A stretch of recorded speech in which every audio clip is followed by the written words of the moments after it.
Guys আসসালামু আলাইকুম। আজকে চীনা হাঁস রান্না করব গাইস। দেখুন এই যে এটা কেটে ধুয়ে নিয়ে আসছে।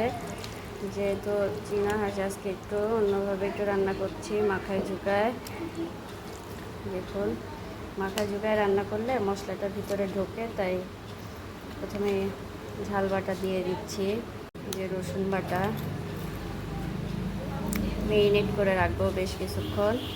জিরা, এই হলো আদা, এই হলো পেঁয়াজ বাটা, এটা হলো আদা, হলুদ আর লবণ। অল্প লবণ এখন একটু দেবো, রান্নার সময় দেবো। ঝাল আমি এখানে আর একটু দিয়ে নিচ্ছি, দিয়ে এইভাবে করে মাখিয়ে রাখবো বেশ কিছুক্ষণ।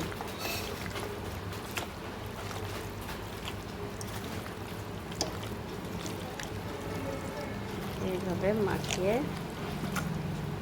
থাকলে আপনার স্বাদটা ভালো হয়, মাংসের ভিতরে মশলাটা ঢোকে।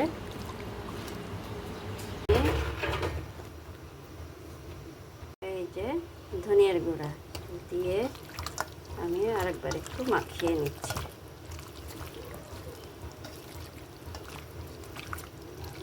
তারপরে আবার একটু আমি কেটে দেব, যখন আমি চড়াবো তখন আমি আবার একটু কেটেও দিব। তেল দিয়ে দিচ্ছি, পেঁয়াজ দিচ্ছি। পেঁয়াজটা আমি বেরেস্তা করে ভেজে তারপরে বাগার দেওয়া যেটা বলে সেভাবে দেবো।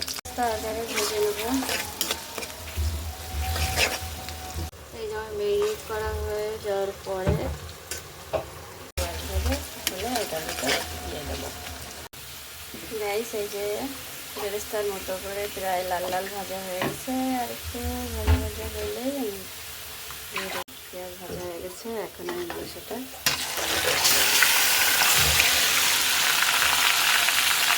দিয়ে দেবো।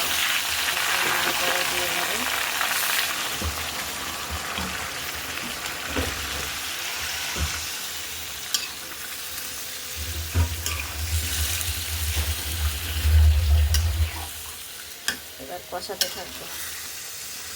এই যে আমি এখন একটু রসুন আর একটু ঝাল দিয়ে দিলাম, দিয়ে এটা আবার দিয়ে দিলাম।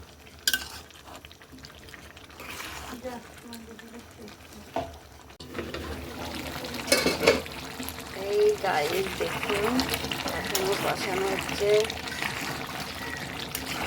এখন আমি গাইস এই দেখুন কষানো হয়ে গেছে, আরও কিছুক্ষণ কষাবো। এখন আমি এই যে চুই ঝাল দিয়ে দিচ্ছি। চীনা হাঁসের সাথে চুই ঝাল খেতে বেশ মজা, আর চুই ঝাল না দিলে তো স্বাদই অন্যরকম, তাই চুই ঝাল দিলাম। আলুও দিয়ে দিচ্ছি,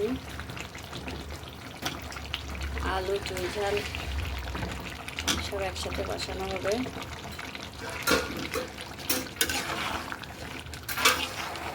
নাড়াচাড়া দিয়ে দিলাম।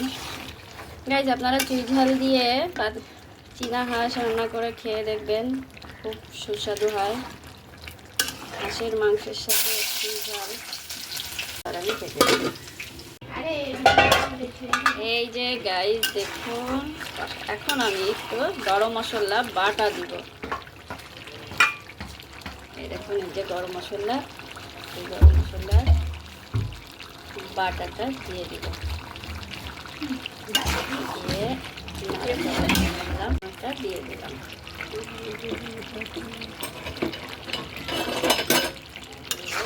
নাড়াচাড়া দিয়ে দিলাম। গরম মশলা আজকে গাইস বাটা দিচ্ছি, ভিতরে বেটে দিয়েছি, কাঁচাটাও দিয়েছি, বাটাটাও দিয়েছি। দিয়ে এখন আমি আবার রেখে দিলাম। এই হলো কষানো হয়ে গেছে। এখন আমি ঝোলের পানি দেবো। গাইস আমি এবার হাঁড়িতে দেবো।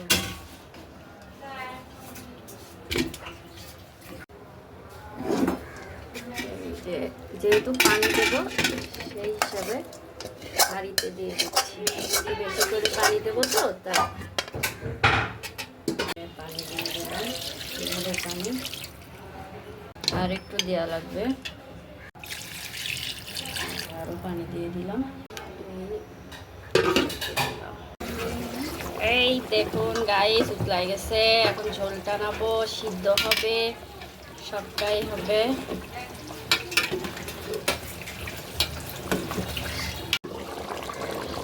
দেখুন গাইস আমার রান্না হয়ে গেছে, গ্যাসটা অফ করে দিলাম। গাইস এই হলো চীনা হাঁস রান্না করলাম। আমার এই রান্নাটা যদি আপনাদের ভালো লেগে থাকে বেশি বেশি করে লাইক করেন, শেয়ার করেন, সাবস্ক্রাইব করে দিন, দোয়া করবেন। ধন্যবাদ সবাইকে।